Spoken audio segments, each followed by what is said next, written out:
Hi, I'm Heather Wolf. This is my third lesson plan.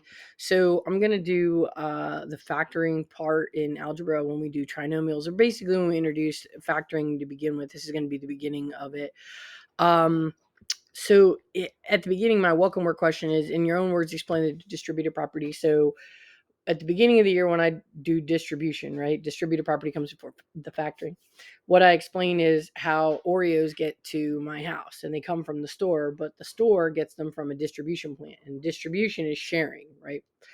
So we're going to build off of that process to kind of get into factoring. I know this one wasn't included, but I really like the Euclid story from this book, from volume 2. So that's going to be my biographical component.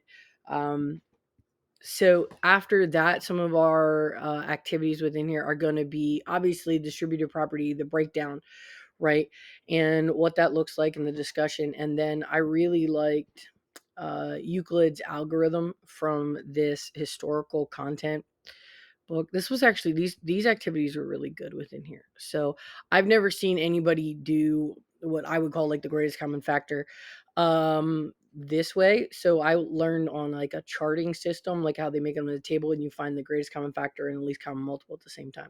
So I'm going to have these two, and then my final activity, my closing activity, is going to be a snowball fight. So if you've never seen this, I have the kids take a piece of paper and then put a number on it, and then I use this all the time. And then I have them snowball fight for 30 seconds across the room. It's safe. And then the snowballs fall. We end. The kids pick them up, and then they find their partner. They can find a partner, and then they take those two numbers and they'll find the greatest common factor and the least common multiple. It's kind of a great activity to get them up and moving.